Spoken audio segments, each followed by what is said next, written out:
Okay, everybody, our first game of the day is starting up, and this is, of course, the quarterfinal that we have at the second qualifier for Europe for the league in 2017. TeamLiquid is going up against BeGenius. It's a best-of-3 series, and from there on, we're going to continue to the semifinals, which are going to be best-of-5s. Keep in mind that every team that makes it through the qualifier will play in the league next year, so it's going to change the life of the players completely. Blizzard is moving away from the tournament-based format that they've used in 2015 and 2016 into a league system, and every single team that qualifies for a league automatically gets $100,000 flat out, not including prize money, not including team salary or sponsor deals, so that players can focus on esports full time. In this case, we're having our first map, Cursed Hollow. We have already bans on Falset and Thrall, and of course, I'm not going to bring in the coverage alone today. I'm once again joined by Tetcher. Indeed. Happy to be here, and immediately priority on to supports in terms of the picks. TeamLiquid going for that global Cursed Hollow. Very big map. Used to be the biggest in at least initial alpha release, but new maps have simply been released. But it's still very popular for globals. And BeGenius, they seem to want that mana, that increased mana for their heroes, and also that cooldown reduction, going with the Malfurion. Wouldn't surprise me to see a Vala or Li Ming being used together with a Malfurion. We oftentimes get that. Another hero when we're talking damage is, of course, also Tychus, who is seeing quite a bit of play here. But there's a couple of approaches to the drafts, and at this point, there's a lot of good heroes to pick from. The synergy with Malfurion and a damage dealer that can benefit from cooldown reduction in mana can also be gained a little bit later in the draft. This seems to be more about the globals right now. Dehaka has seen a huge spike at BlizzCon and after BlizzCon. Brightwing is already on the side of TeamLiquid. And with BeGenius now picking Dehaka first, they still have to go have the option to go into a Malfurion combo later on, but they pick Dehaka away from TeamLiquid and therefore avoid a lot of globals being stacked by TL. But Liquid had a bit of a different idea here. Yeah, TeamLiquid no chill immediately with the Tracer Tassadar combo. BeGenius with not even close to anything that would ban that out for the moment. However, with their new bans, a lot of times tank-wise, we've been seeing Tyraels combined with this if TeamLiquid wanted to add the Illidan into their comp, but there's still other good tanks available as well. ETC and Muradin have managed to completely be avoided in this draft so far, thanks to, like you said, the priority on globals, and in the case of TeamLiquid, the tunnel vision onto this certain strategy. And for BeGenius, it's actually interesting to see them hovering over potential bans on Li Ming and Vala. I'm a bit surprised by that, to tell you the truth. In this particular lineup, if I was them, I would have been more worried about what you already talked about. That drive that you have with an Illidan plus a Tyrael can be absolutely fantastic. You don't necessarily have to go down that path, but the Tyrael is definitely something that I would personally have been a bit worried about. There are still good tanks around. Liquid now counters with a ban on Zeratul. They don't really want to deal with that, especially since Zeratul with Warble Blades and Wormhole can also put a lot of pressure on Tracer or a second damage dealer. But BeGenius at this point now have their next picks, and they actually go into the Tychus over the Vala. So not as much synergy as you would get with the Malfurion, but still a very, very good damage dealer that they secure for themselves. And of course those shields on Zarya, which will at least mitigate some of the pressure that we're going to see Tracer put on their backline. Yeah, Zarya is excellent against Tracer purely because of the way her shields work in terms of being attacked and gaining energy. Whereas if she reacts quick enough, she can basically block almost all of Tracer's damage, where if Tracer wants to continue damaging the hero she's targeting, she has to stay far too long against heroes like Dehaka and Tychus, while Zarya just keeps getting stronger, and she's going to be able to hopefully track Tracer, or at least harass the backline with those grenades, as we're more than likely going to see the Demolitions Expert coming in from her, but we could see the maximum charge. TeamLiquid, though, bringing out a tank ETC very strong with the Tracer, very strong in all scenarios, and it's still surprising to see it drop so low in the draft, but that's purely because the teams had prior ideas. Yeah, I mean, right now with ETC being taken already, the question for TeamLiquid is, of course, what they're going to take with that. They have the opportunity to go into a second range damage dealer if they really want to. It would probably be a Vala, considering that Li Ming is banned out. They have a double support, so ETC, especially if he also goes into a little bit more resistance on his own side, will be able to work as a solo tank. But they can also still throw someone else, like a melee assassin, into that lineup right now, keeping Trace as the basic own damage dealer from the backline, specking maybe a Tassadar even into an Archon, which we have actually seen during this qualifier already. If you're starting to lack a little bit of damage during those team fights, you can always make that choice, even though, of course, the Force Wall is still the way more popular talent to take on Tassadar. And it looks like TeamLiquid is actually doing exactly that. They're going into the Illidan, so they provide something else at the front line next to the ETC. He can create a lot of space, so you have two heroes that you need to keep track on, Tracer and Illidan if you're on the side of BeGenius, which is definitely not going to be easy during these team fights.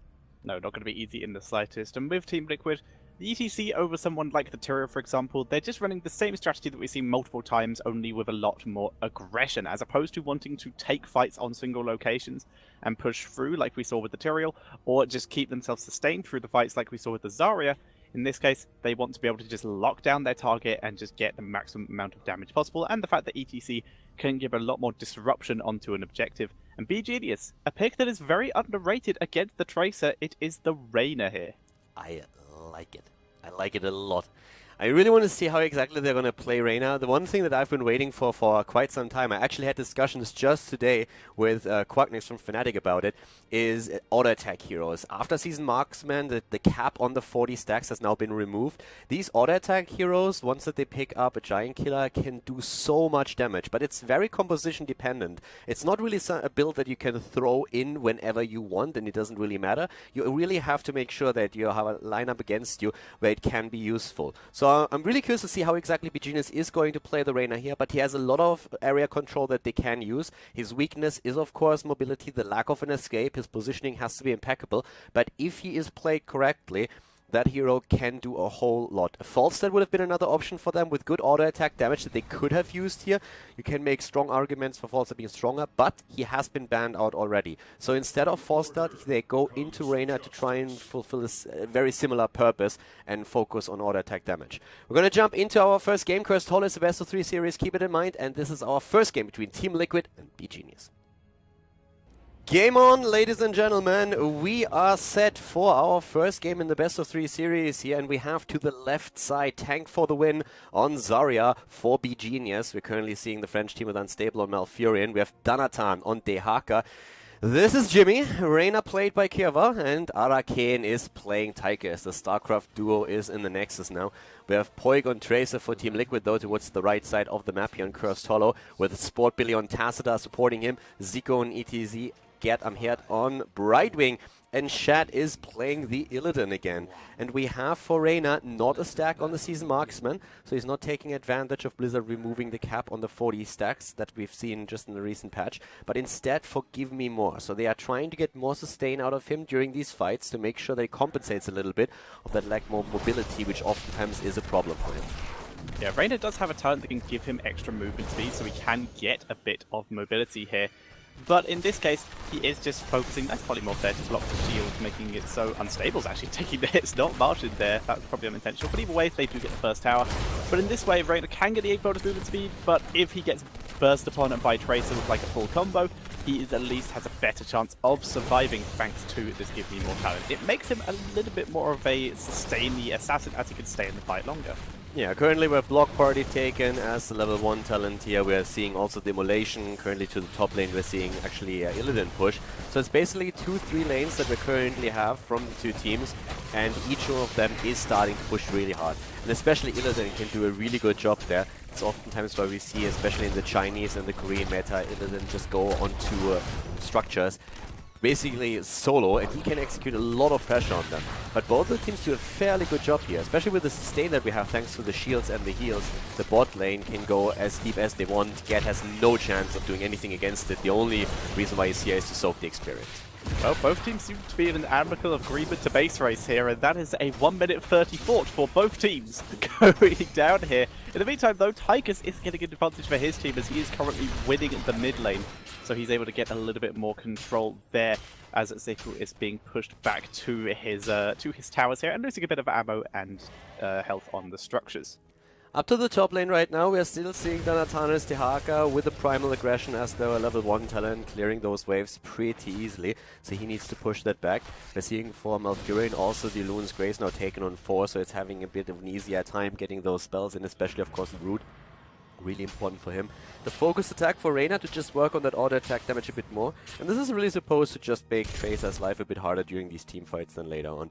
Tacita of course is working towards making it a bit easier for her, especially with the Leeching Plasma as the level 4 talent, but there's small gank up against Danatan at the top lane, who finds himself in a bit of a pickle right now.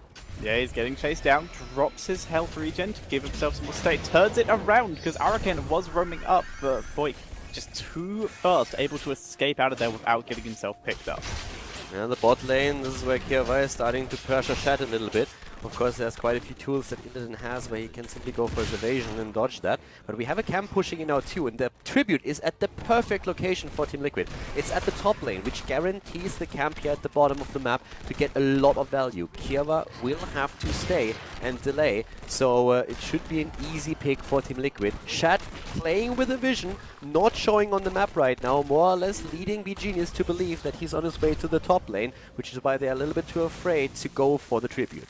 Yeah, but now that his team has full control over that Tribute area, he immediately showed on the bot lane, pushed the lane a bit more, and also did some harassment to Kira. So like you said, Shad playing perfectly with the vision, with the control here. Datatan having some trouble again. No CC here, so he will get out of here. Gert had already used his polymorph, but as such, Dahaka was able to escape and pull back to his base.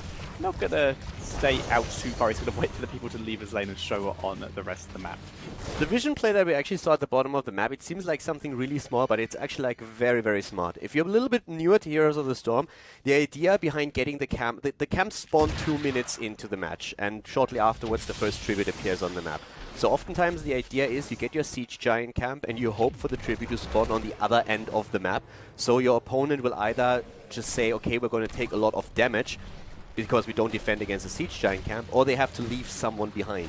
Illidan didn't show at the bot lane, so BeGenius had to assume that he would rotate up to secure themselves the Tribute, and as Illidan can really chase a team really hard during a team fight, BeGenius didn't engage at all. Illidan stayed at the bot lane though, so that he could leech the experience, and with that, TeamLiquid just could take the Tribute since BeGenius didn't want to risk taking a fight in a 5 versus 4 scenario. So it's a pretty smart play, but what we're seeing here right now is also not really bad. That's a really big commitment early on. Assuming they can delay the Tribute, which it doesn't look like they're going to be able to, though. Marshik moving in, he does get the grenade. The fact they got that delay is perfect for them, because now they have a boss pushing this lane with no fort, and a chance to team fight on equal talents. They're just going to keep harassing this, however, because they have 2 sets of grenades, the Zarya and the Tychus, and that's not even mentioning the Reyna Q. Speaking of which, Reyna did go for Fight or Flight, giving himself that resistance we were talking about earlier, making him even more tanky. So if he gets burst upon, he's going to survive even longer and get more damage out by focused attacks. The only thing they have to do here right now is really delay. The boss is getting value at that bot lane. I mean, he already went through the where the 4 was originally, but he's going straight for the keep. This is why TeamLiquid has to back off right now, and therefore it's a free Tribute. The only way for BeGenius to lose the Tribute is if they would have lost the hero right away. But Liquid was forced to go back. So taking that boss at that time with the help of all those shields that they have available was a really smart move to secure them a Tribute in the game. So very strategic movements from both of these teams already early on. A really cool start into our first game of the series. Yeah, both showing some interesting plays, interesting styles, but at the moment still leaning a bit towards BeGenius, their XP lead, and that huge play that they just made in the bot lane to give them so much control has given them a slight lead, and as such they will hit their level 10s first. Yeah, up to the top lane, we're having now also Danatan trying to soak a little bit more experience. We have 2 teams, both with a Tribute thus far. The level 7 was of course a pretty big spike here, especially for TeamLiquid, since they now have Kala's Embrace available. That's going to make the life of especially Tracer a lot easier, but all of the heroes now have full shields the entire time. And they actually go for the boss here, which Danatan scouts. Shat is immediately on him, and this triggers also Brightwing to join the fight. They would have been completely happy leaving 3 heroes there, but with now BeGenius aware of the situation, they need to make sure that they are ready for a team fight if need be. They still see Reyna at the bot lane though, have the vision on the map, they see the heroes in the middle, so they are aware that they can easily just take the boss, even though they have the later level 10. Yeah, BeGenius deciding they were too far away to contest that. Instead, they just grabbed the Tribute, pushed up mid lane a bit, and continue to leave Reyna in the bot lane. Datatan going to try and get as much damage onto this as possible solo. The Primal Aggression does actually affect the boss here, so he is going to be able to work it down a little bit quicker, but he is still Dahaka. He did need the help, and as such, Malfurion and Tychus both rotating up to help him, and Reyna, look how safely he's playing. He doesn't want to get caught out by the roaming Tracer or the roaming Illidan. This comes again down to the vision. We saw TeamLiquid hide their heroes on the map, so Reyna was very, very cautious at the boss lane. With an Illidan and a Tracer, and especially the double support behind it, you can dive that fort and take Reyna down. So Reyna was playing super safe, was just staying in experience range to make sure that they can't simply take him out and then kill the fort. So it was a very smart move by him, but also of course it cost him a couple of hit points at that front by playing very, very safe. Smart moves by both of the teams now. They're both on level 11. We don't see a single kill in this game as we're heading into another tribute, which could theoretically be a curse, but it doesn't seem like BeGenius is willing to take a team fight for it. Yeah, they're once again just going to let that one go, especially since the hacker was being harassed in the top lane. So we had to borrow down to bot. And Reyna was still just pushing, despite having his heroic now, so being ready for a team fight. Here comes the stage dive onto Arakid and the expulsion zone. We see Tank for the win trying to pull himself back through that expulsion zone. Nicely done there to prevent anyone from chasing down. Once again, still 0 kills to 0 for both teams. That was actually a very cool move by TeamLiquid. They took a bit of a risk and it didn't work out in the end, but the idea here was really to stop the heroes from entering the base with a quick force wall of Tassadar and then ETC stage dive right on top of them. It didn't work out as intended, and so they burned 2 cooldowns, which was a bit of a problem since they didn't get anything back. But the idea there was definitely quite nice. They see an opportunity mid lane, they try to take it. If that works out for them, they are more or less guaranteed a double kill and then can, from there on, just roll into the fort and take the structure down. They didn't really lose too much. Cooldown is going to be back online in just a few. But from both teams, well played. TeamLiquid sees an opportunity here, but a good defense also from BeGenius. Yeah, BeGenius continuing to keep the pressure on. That Bruiser camp will meet up with the BeGenius Bruiser camp, so they could be contested. Someone chat scout that. It was almost a face check. The force will separate the team very nicely, but it was Zarya who they got. That was a great stun by ETC. The Emerald Wind trapping unstable. He's trying to pull back though. Frags through the silence, nearly body blocking his team. But Ziku takes huge damage. Illidan's in the backline, but it's too late. Brightwing already down. Great Hyperion, Illidan locked down and dead. The Hyperion here was absolutely excellent, was perfect. Well played by Kirva, great move here. That's the most max value of a Hyperion. You have everybody clustered up behind it, you don't really want to fight into it, and that's a curse now against TeamLiquid. Well played here. We have, by the way, also for Reyna, the fight or flight. Talked about this already a bit earlier. The double barrel right now with a second charge, and them trying to really push this in hard. Pushing the bot lane now, and also starting to take a camp. BeGenius ahead with the level, ahead with the talent, and really starting to gain a lot of value thanks to that curse that they were just able to put onto TeamLiquid. Yeah, now they want to get even more value by trying to get themselves a keep. There are 4 heroes down here to defend. 5 if we count by Brightwing, who can teleport, but she'll be there at any moment. The hacker, right now, just proxying the lane in the mid lane so that he can keep that pushing it and guarantee the fort, so killing the minions before they even get to his. So pretty decent job there. He's going to keep the pressure onto that, but with the curse, with only 18 seconds left, he needs to move away due to the fact that we can see TeamLiquid pushing out of their base, looking to try and grab someone to try and negate even more value from this curse. And if Spore Buddy drops the Oracle here, he is actually going to see this. They were hanging around the boss, but with them pushing up so far, we're seeing BeGenius not willing to take the risk. Yeah, still they are Natan up at the top lane. The fort in the mid lane has now also been destroyed. It's 2-level lead, but we still have the same talents for these two teams. When it comes down to the damage, on the other hand, if you're just taking a quick look here, we have 11,000 taken on the side of Tychus. Reyna has 8,000 hero damage only, not quite reaching the numbers of Zarya and Tychus, but he is committing quite a bit of also wave clear to the team now. And at this point, boss is about to be taken again. And this is a fight where ETC starts to jump in. They want to go for a quick kill against maybe Reyna, who's immediately attacked. But the ult is, in this case, well placed by Zarya, splitting the team. Shat jumps in again. The boss is still fighting. Zarya herself fighting with Poke. And there comes once again the ult. But he's still safe thanks to the shields. And the boss is still being fought over. Yeah, the bots are doing some huge damage to Liquid. Fighting under that was not good for them. Oh, Zarya does get rooted by the boss. That could be devastating. The boss is captured. TeamLiquid not going to capitalize again. Just dropping the ult to prevent the chase that wasn't happening. Yeah, he would ideally have moved onto the point and then used the Emerald Wind, but he didn't see an opportunity to actually get there. And this is a massive problem for Liquid right now. Bot lane is being pushed by a boss. They will also hit 16, BeGenius that is, before they arrive at the wall. So the next talent is going to be a massive problem for them in conjunction with the boss as well. We already have the bullseye taken on Reyna. We're seeing the gain train taken here once again with the tenacious roots. This is a massive issue right now for Liquid. They're definitely going to lose the keep. They won't be able to save that. Roots on the ground, ETC sliding away. The keep is gone as Liquid needs to make sure that they protect their core. Tracer nearly getting herself killed there. She got rooted by the boss. Had to pull back. Here's the Hyperion. That means they're committing to this core right now as the Hyperion does some huge siege damage. Good ice block from Malfurion to block it. He does not have the Twilight Dream anymore. He used it to try and pick off Tracer. Arakin getting focused down. He will get blown up here. Danatan also dropping low. Gert keeping himself alive thanks to the Tassadar shield. Kira also dropping low. Where is that passive heal? It's not active. Reina is down, and the core is down to 17! Unstable! Danatan on the last, and this should actually be it! Danatan goes in 6% of the core! Oh. 0! Just barely winning the game, taking the lead in the best of 3. 332 health, wow.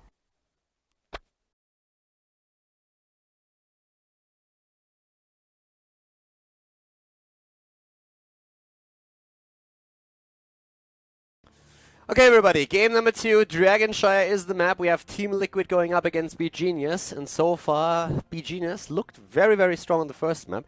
They ban Falset again, as they already did in the last game, so they don't really want to play against the bird here, especially since on Shire, of course, there's quite a bit of mobility that comes into play. Liquid banning out one of the solo laners. Normally when we're looking at Shire, we have the top lane being the solo lane. The bottom lane is, for several reasons, usually a lane where you see heroes rotate because you have easy access to several camps that you can take if your opponent gives you control over that. There's 2 Siege Giants and also, of course, a Night Camp that is accessible. So right now, TeamLiquid, they have an ETC, they have a Tychus, already ETC with a potential stage dive again, and BeGenius starting things off with the Malfurion, have now several ways to combo off the Malfurion or again go for the Haka for that global presence that the hero gives you.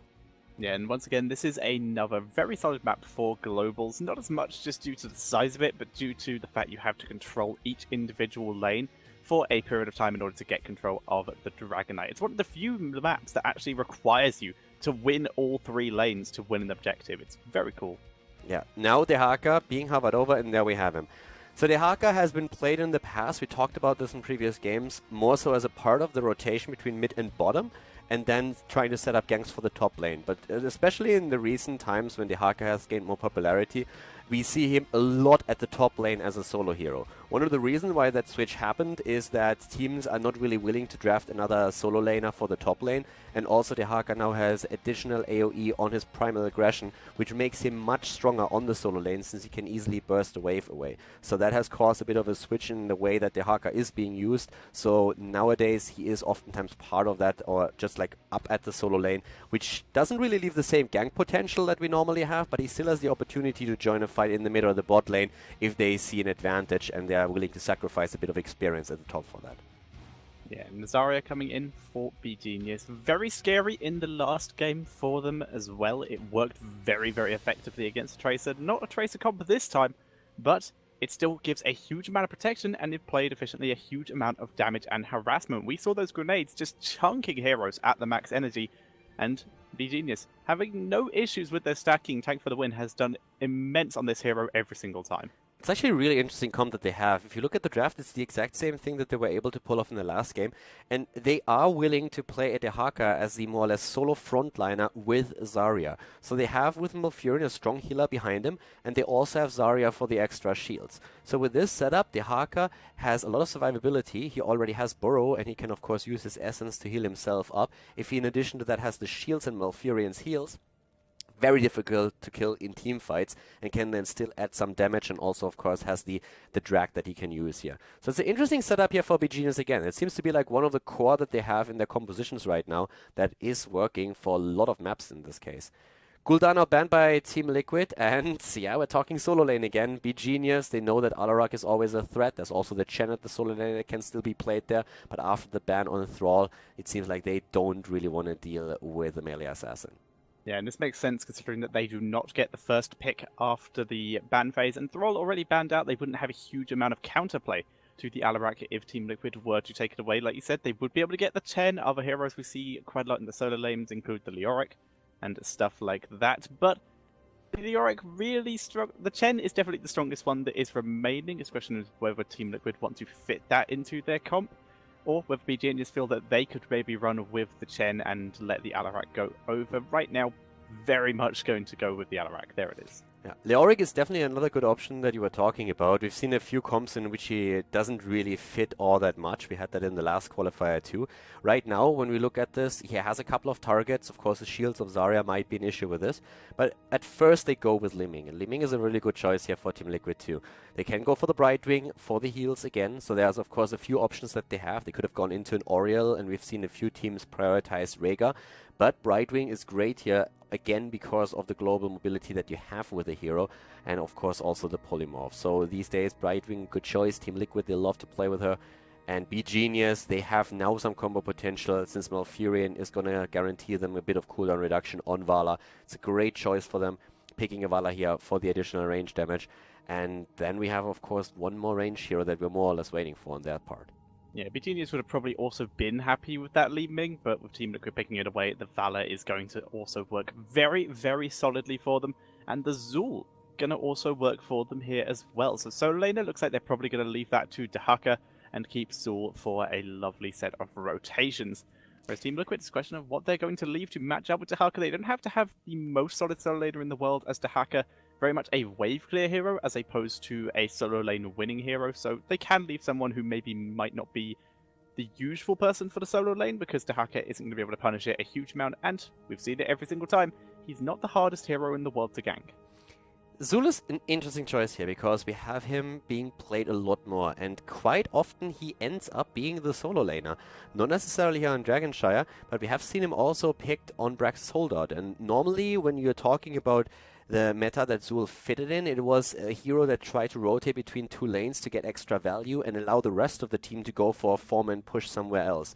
And that's why we oftentimes saw him played on, let's say, Blackheart's Bay occasionally for the top and the mid lane. We have seen him a lot on Tomb of the Spider Queen, where he's part of the rotation. In this case right now, though, Zul has the choice of either being part of that rotation or of having the solo lane to himself. So we have two heroes on their setup that can fit the role as a solo laner, but also have the opportunity to be part of the rotation, and both would get a different sort of value doing that. Dehaka could set up ganks at the top lane together with Zul, but Zul has a little bit more pressure towards the minion waves themselves and can therefore put pressure onto the lanes if he's part of the rotation, and he has the kill potential thanks to Malfurion capitalizing on the Bone Prison. Now Liquid reacting with the Leoric, we talked about him a bit earlier, and in this particular setup, Leoric actually gains quite some value because you can, with an Entomb as a level 10 ability, trap most of the heroes that we see in this setup.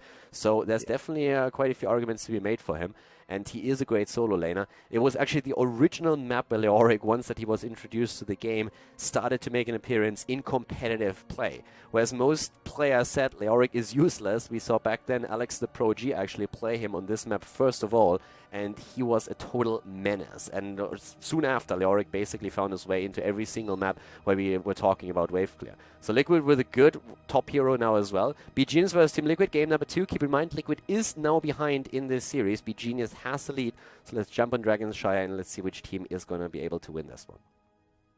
Game number 2, everybody. We are in our second match in the best of 3 series here at the quarterfinal of the HGC 2017 Qualifier. To the left side this time, we have actually a TeamLiquid, and we are having them here with Shat on Leoric this time. We're currently seeing Sport Billy on the Tigers. We have, as you can tell, ETC being played by Zico. Get Amherd is on Brightwing, and to the right side, it's the French team. It is BeGenius.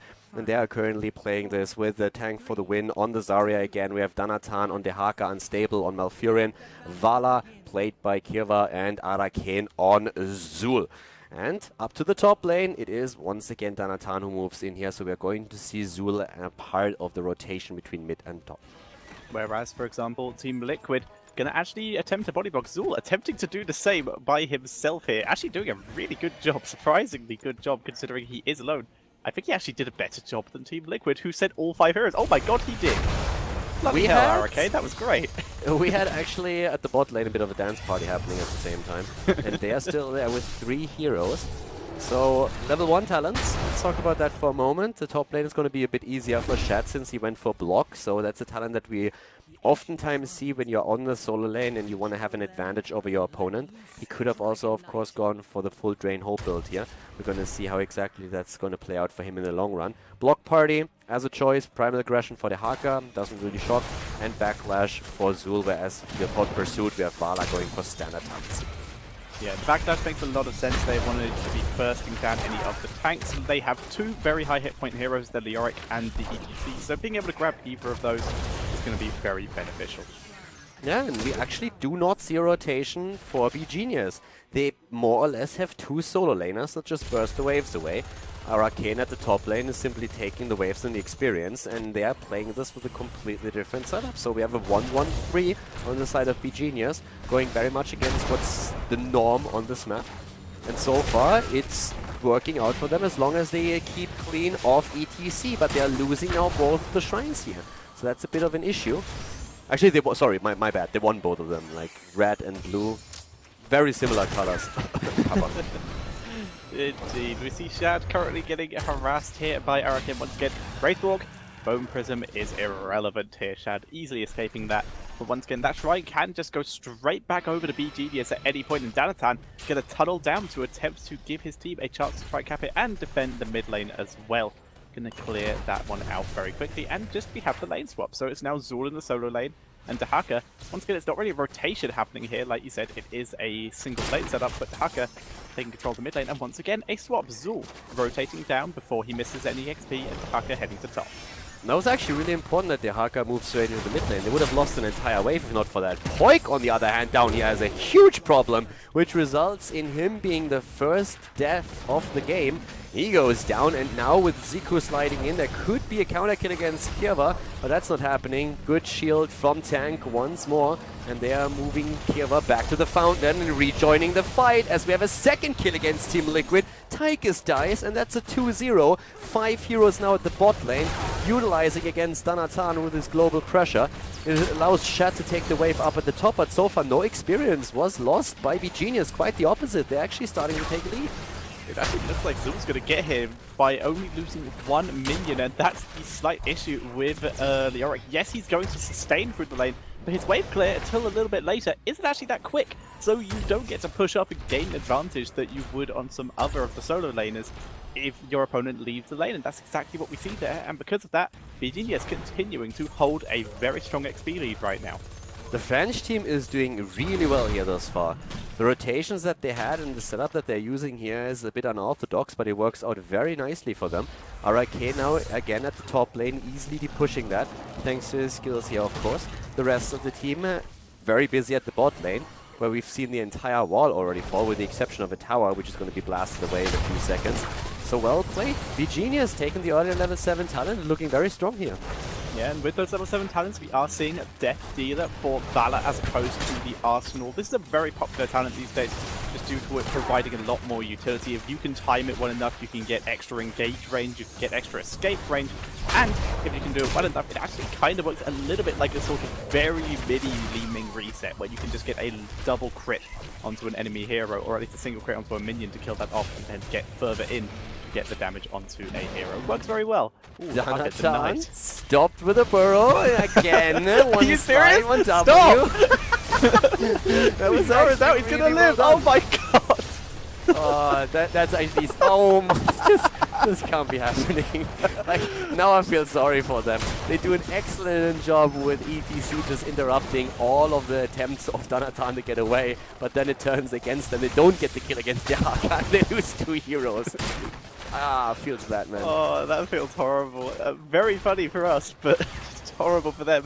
That's the worst feeling. Either way, we're going to see Shad rotating down here to just delay this Dragon Knight a little bit longer, but it is too late. Arcane will be able to grab that Gerd, not able to grab Bot Shrine in time. And that is the first Dragon Knight of the game, going over to BeGenius. Yeah, this is really a bit heartbreaking. TeamLiquid is struggling, and guys, again, this is game number 2. BeGenius is already in the lead, so with a victory on Shire, TeamLiquid would be out of the tournament, and we would see BeGenius advance to the semi-final. Dahaka was very cheeky, just going into the mid lane like this and bursting the waves away, also pressuring the wall, and he's doing the same thing up at the top. So we have a split Dragon Knight at the bot lane and 4 heroes pushing the top, guaranteed value, especially with the level 10. The Dragon Knight doesn't even have to do a lot of damage right now, as long as he doesn't completely waste it. So they have a couple of choices. Gadamhead and Poik at the bot lane trying to defend, and the rest is just attempting to stop the onslaught at top lane. if he gets out. He gets out, he drops the shield, and Shad goes down. Every time TeamLiquid try to just get anything to put them back into this game, it is completely snatched away from them by BeGenius, who are just playing on fire. Level 11, Heroics not even needing to be used. It is the adaptation for Dahaka. But it doesn't matter, TeamLiquid only halfway through the level 9 right now. TeamLiquid is getting wrecked at this point. Like, Yes, this they is a are. 5-0 and a 2-level lead for the French team. They are dominating this right now. And I love how Danatan is playing on Dahaka. I mean, he's making so many good moves at this point. He's all over the place the entire time, pushing back the lanes that he needs to push. The Zulu's working also out for them very, very nicely. They dominate the wave clear, and it really shows. Liquid has finally access to level 10, and now they can make a couple of plays. So this is really one of the moments where they have to say, guys, let's force a fight, let's take a good battle here, use our heroics, and make sure that we get a lot out of that. And they have Mosh Pit, which can be a huge game changer. Yeah, this is the perfect situation to pick Mosh Pit in. Valor for when the Reign of Vengeance. Dahaka decided to forego the isolation. They're down a lot of CC. Zarya would have to use Expulsion Zone, or we would have to see a waste on the Twilight Dreamer or Dahaka get a drag, which is very short range in general. So this is the perfect situation and the best scenario for TeamLiquid to try and put themselves back into the game. Yeah, Liquid, they need a good team fight, and they need it soon. I mean, so far they haven't really lost too many structures, which is definitely a point in their favor. Oh, Shad actually trying to steal the camp down in the bot lane, going straight for the Expulsion Zone on the other hand. Tank is there, and they give it up, but Dahaka is already there. Tychus, of course, has no chance to rotate down that quickly. Good cleanse, but it's a moment too late, and Li Ming suffers and dies. Shad was able to escape, but this is an issue. Now we have a fort falling. Level 13 will be dropped for BeGenius, and Tychus is trying to get some counter value, but simply pushing out the top lane and attempting to destroy one of the towers here. Yeah, he's trying to get something out of this, and the Dragon Knight has now spawned. We're going to see TeamLiquid grab that top shrine just to slow down the rotations of BeGenius. Ziku coming in, but look how split BeGenius are. Yeah, they're immediately moving back, and they put so much pressure on Zico now. And there's just not enough heals at this point. Down he goes. That's another kill. Sport Billy just arrives now. They always underestimate the ability of Dahaka to join these fights fast. They actually make the call to move backward. It was a bit too late. Finally, Tank is falling. That's at least Zarya down, though. It's a counter kill, but it's a bad trade for them regardless. 2 for 1 overall. And now we have 8 kills on the board against 1. A fort destroyed, a Dragon Knight that can potentially be taken in the mid lane in just a few seconds by Arcane. Let's find out if TeamLiquid can stop it. It doesn't look likely. Yeah, they're not even going to try. They're going to stay back in their base, clear the lanes to make sure the Dragon Knight have to take as many shots from the structures as possible. Dahaka and Leoric, though, have just moved back up to the top lane to just continue pushing against each other and soaking XP. But look at Arcane. This play by TeamLiquid has worked out slightly. They've delayed the Dragon Knight getting a huge amount of value because it doesn't want to tank forts, especially when everyone from TeamLiquid is alive, because it knows it will take a huge amount of damage and it will just lose all of its worth. Yep. So Genius, they know they have a lot of time on the Dragon Knight, so they take the waves down first, making sure that the Dragon Knight will be joined by the wave that is going to tank the shots on the fort. Moving in finally to start and take the structures here. They still have 26 seconds left and 50% on it. The Hakas at the top could move in if need be. 13 talents on both sides now, but they are going to get that fort with that 10-minute Dragon Knight. So job well done. Still in the top lane. The Haka actually moving in, trying to see if he can maybe get a drag onto Shad, and he does. And that should be the end of Leoric. Yes, is dead. Yeah, Shad takes a huge amount of damage and turns into a ghost. And we're going to see BeGenius continuing to rotate down. Arcane taking a little bit of harassment. Shad giving his team some vision. And Ziku zoning out with that Encore here. But BeGenius just playing entirely on Liquid's side of the map, and there's nothing that Liquid can do about it. There's still a talent down, and they're 3 levels behind at this point, Khaldor. Vala going into the Manticore too to get a bit more extra pressure, and Punishment, of course, still a multi-shot talent that you are not really willing to give up, but the auto attack damage so far is really significant, especially against that front line. So at this point, looking also at the numbers, Vala's on 31,000 damage and no one else is even close. We have Zul on 20k, which isn't too bad, but if you compare it to what we've seen so far on the side of Liquid, they have 17,000 on Tigris, who dies thanks to the combo. The expulsion zone being used, having the root on the ground. They even went a bit overkill on this one, but there's a 3-level lead. BeGenius is looking fantastic here. Yeah, and that entire situation where Tychus died was exactly when HGC and Brightwing were trying to make a play to behind BeGenius. Instead, Team Liquid lose 2 heroes. This is the worst case scenario. They finally wanted to try and get a good mosh pit with the help of Brightwing. Instead, losing 2 heroes, losing a keep. Could not have got worse than every single time Team Liquid try to do something. They get shut down and they lose heroes. 1 kill to 11 right now.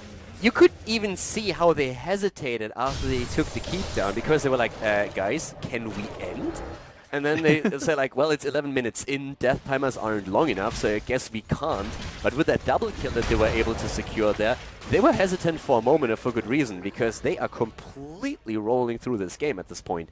And Liquid, they need a big team fight. They need a wipe, more or less, to turn this around. And at this point, I don't see it happening. They need a perfect negation, and this might be it. So far, not going for the mosh pit here. Once again, the expulsion zone, trying to zone them out here. The drag is true, but we also have the Entomb on the ground. Liquid is losing heroes again, though. 1, 2, 3. It is a complete disaster. Liquid is losing everything. Yeah, Kira from over the wall, shredding heroes. Danatan still chasing right now. He wants to try and get the drag. He gets more Billy. Now he wants Poik. The shield goes down. They can't reach Poik thanks to that fort still remaining. But it's going to be a Dragon Knight going over to BeGenius. And Dahaka, he doesn't care. He's just going to get these Siege Giants and this Catapult up to the enemy core. Poik in position to try and defend that. We are 12, 13 minutes into the game. A 4-level lead for BeGenius. 18 versus 14. They have the talent lead. The Dragon Knight has just been taken. Vala is still busy at the bot lane saying like, hey, I'm going to get an extra camp. I'm not 100% certain how much value this is going to get, but they are not attempting for core, actually. They have the top still pushing. They want to take the fort here. So they want to prolong the suffering of Team Liquid a bit more, as it seems. Finally moving to that bot lane now, though. They still have 50 seconds on Dragon Knight. Plenty of time to end the game. And now with a Bruiser camp on its way, they're going to have a little bit more pushing potential in case Dragon Knight dies. Tychus gets launched into orbit, and with Tank for the Win continues to push forward with this. Everyone from Liquid alive. The mosh pit 38 seconds out, though. They kind of need that to survive. The Entomb is dropped. Kira getting focused down, and that's a huge amount of damage lost. That was a good kill for them. Was it enough, though? It could actually be a good defense on the side of Team Liquid. It's an early Dragon Knight. Not as much damage on it just yet. Not even scratching the core, just damaging the shields. And with Vala gone, they need to make something happen here. Shad goes deep. He wants to go for another Entomb. He doesn't have the cooldown, of course, yet. But they're still moving in to attempt to at least take Zarya down. Expulsion zone used again, but Zico is still on the chase. Goes over the wall, not able to get in front of Tank for the Win this time. So Team Liquid, they survive, but they're a long way from getting themselves back to this game. But this is probably their last chance to make something else happen, as they are finally on even talents. Yeah, Liquid is still fighting here, and they went on the side of Shad nearly for a full build, concentrating on the Drain Hope, with a few exceptions, but we have the Unyielding Despair now, and the Crushing Hope both taken, so they can try and take a few heroes down. 15-2. That's the kill count at this point. Liquid, they need to push all the advantages that they have, try to force a few fights on 16 talents. They know that in just half a level, BeGenius will have the level 20, and the Haka is also still giving them trouble with a global presence that Danatan is abusing perfectly. Yeah, Danatan is just on fire in this game, as are everyone on BeGenius. Kira getting killed back then is just absolutely not showing just how dominant he has been this entire game. It was just a really nice Entomb by Leo, and they want to try and get another one. There's the Entomb. The Entomb hits nothing, and the expulsion zone traps them in their own Entomb. Down goes HGC and the Leo, and we're going to see Lee Big get wiped out as well. Actually, no, good teleport away. Shad expected them. Vala is down. Shad expected them to move to the top. That didn't happen. Instead, they moved. Sorry, he expected them to move to the bottom. That didn't happen. They moved to the top. So they were trapped, as you said, in their own Entomb. and losing 3 heroes here. Level 20 talents on the board. Not even Farfly Quiver being used on Vala. Who needs safety when you have damage? Rancor instead is the target that got picked up, so a full auto attack damage focus on Vala. Another 7 seconds until we are seeing Dragonite appearing on the map again, or the shrines being active. They're moving to the bot lane, trying to see if they can at least hold one of the shrines here. Very little vision for TeamLiquid, so they're taking a huge risk moving down here. But they see Arcane, he moves back. They are soon going to have 5 heroes on the board again. I guess the only advantage that they have now, being 3 levels behind, is that the heroes revive a bit faster. Yeah, just a little bit right now. Unstable, clearing up for the minion wave in the mid lane. They just keep the pressure on. They know they can't really fight for bot lane just yet. So they're being patient. They have 20. They can wait for Valor, wait for their opportunity, but this has given time for HGC to return as well. Brightwing heading up ever so slowly to the top lane. Try and take that, but guess who's waiting for her? Yeah, Dehaka Shakalaka shenanigans once again. Danatan is there and is saying hello. Brightwing jumps out immediately, but the fight continues at the bot lane, and Dehaka can move in, as does Brightwing. Both of them will join up here very soon. Again, the Entomb is actually trapping 2 of the TeamLiquid heroes. Shat completely whiffing it, trapping his allies, who then get completely taken apart by a good silence on the side of Malfurion. TeamLiquid just having 0 coordination in these teamfights right now. Yeah, Shad has been baited consistently this entire game. More really a show of BeGenius' good play and his bad play, because the Entombs have been fairly on point. It's just incredible micro coming out of BeGenius. And now we're going to see BeGenius moving on to the core. They don't even bother to pick up the Dragonite right now. Kira going to have a bit of a fight with Point here just to show some dominance at the end, but this looks like GG, Khaldor. Yeah. We have Vala having the same damage nearly as Li Ming and Tychus combined. That's what's happening here. The GGs are being called as BeGenius takes down TeamLiquid with a 2-0 and a dominant performance in the best of 3 series.